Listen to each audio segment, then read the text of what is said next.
C'est le Cold Winter Challenge. Oui.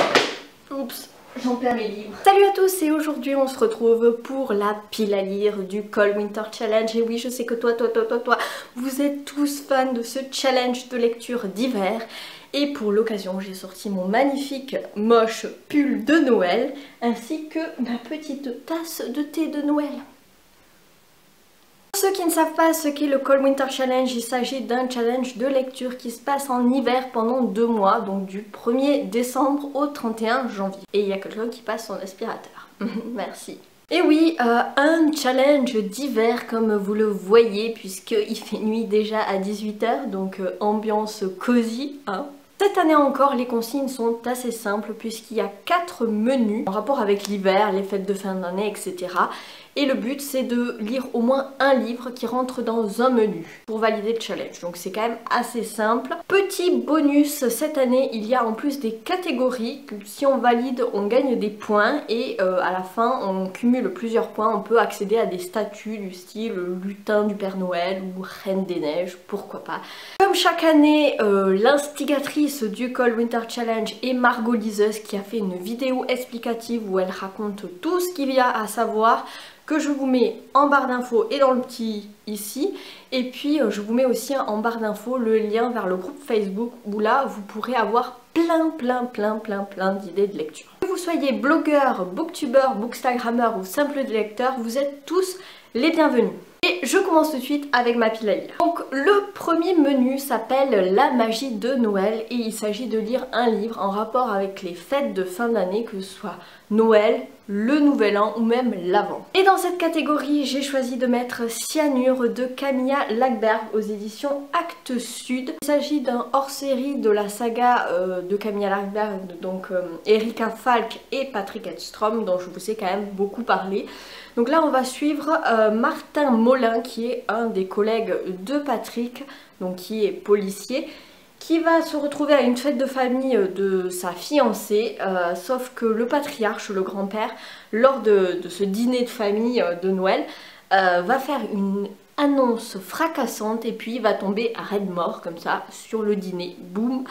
Visiblement il a été empoisonné puisqu'il y a des traces de poison dans son verre, donc évidemment Martin va mener l'enquête. Donc je pense qu'on va être dans un huis clos en famille, un petit polar nordique comme on aime, je pense que ça va bien passer. Le second menu s'appelle Flocon magique et là il s'agit de lire des contes, des légendes, des réécritures, de la fantaisie, du fantastique. Et dans ce menu j'ai choisi de lire Les Outrepasseurs, le tome 4 Ferenusia de Cindy Van Wilder aux éditions Gulfstream. Vous le savez si vous me suivez, j'adore la saga des Outrepasseurs que je trouve mais terriblement addictive et terriblement bien écrit. C'est vrai qu'à la base la trilogie se finissait en 3 tomes et qu'on a eu ce petit 4e bonus qui n'était pas prévu, mais voilà, j'ai tellement adoré l'univers des Outrepasseurs, on est sur du fantastique, du coup j'ai très envie de lire ce 4e tome. Pour ceux qui ne savent pas de quoi parlent les Outrepasseurs, on va suivre donc Peter qui est un jeune adolescent lambda, mais un jour il va découvrir que sa famille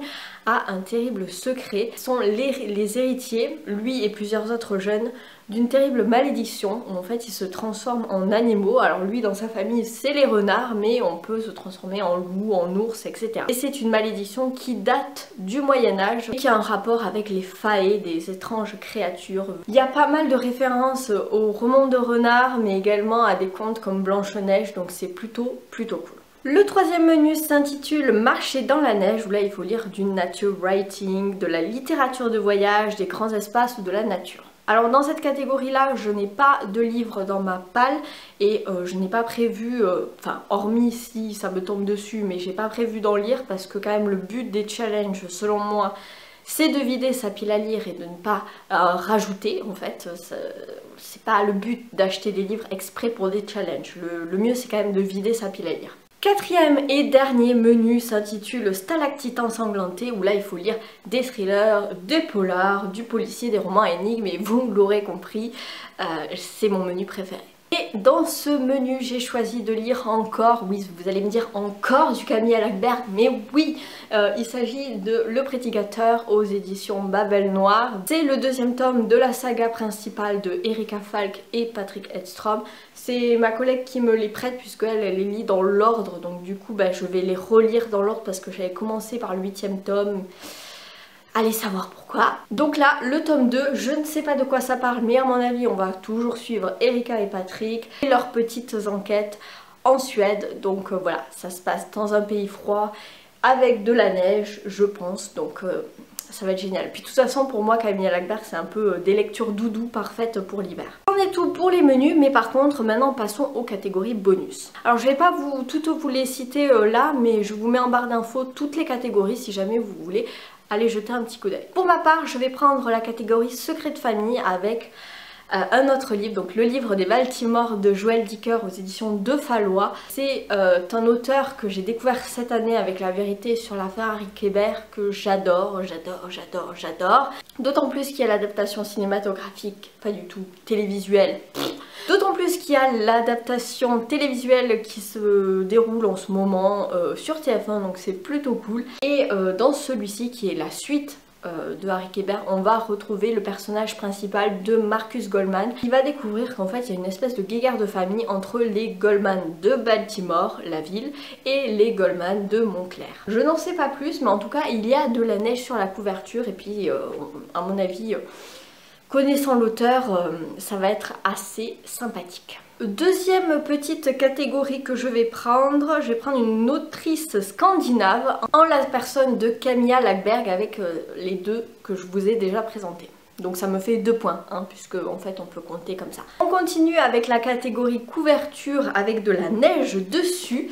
Et ben il y a le livre des Baltimore, bon, je sais pas si vous allez bien voir, mais il y a de la neige sur le trottoir et les toitures. Et puis Cyanure, c'est une boule à neige avec un petit, c'est quoi? Un cerf dedans. Autre catégorie, sang sur la neige. Là aussi, je pense que les Camilla Lackberg feront très bien l'affaire puisque c'est du polar, qu'il y a des crimes, des meurtres et que ça se passe en Suède, donc il y a de la neige. Ensuite, je pense qu'il y a d'autres catégories que je vais pouvoir faire, comme par exemple boire un thé de Noël, partir en promenade, couper les réseaux sociaux durant toute une soirée et jouer à un jeu de société entre amis ou en famille. Ça, je pense que je vais pouvoir me le caler durant ces 2 mois. Donc voilà, ensuite on cumule les points et on peut voir si on est un bonhomme en pain d'épices, un lutin du Père Noël, si on est Jack Frost ou la Reine des Neiges. Moi je pense que je vais être soit un pain d'épices, soit un lutin de Père Noël, ça me semble jouable. Voilà, c'en est tout pour cette petite vidéo pile à lire pour le Cold Winter Challenge. J'espère qu'elle vous aura plu. N'hésitez pas à nous rejoindre sur le groupe Facebook pour participer, ou même vous dans votre coin, pourquoi pas, si vous n'avez pas envie de poster sur les réseaux. Suivez-nous de loin et participez chez vous tranquillement. En attendant la prochaine vidéo, je vous souhaite évidemment de très bonnes lectures et je vous dis à bientôt. Ciao!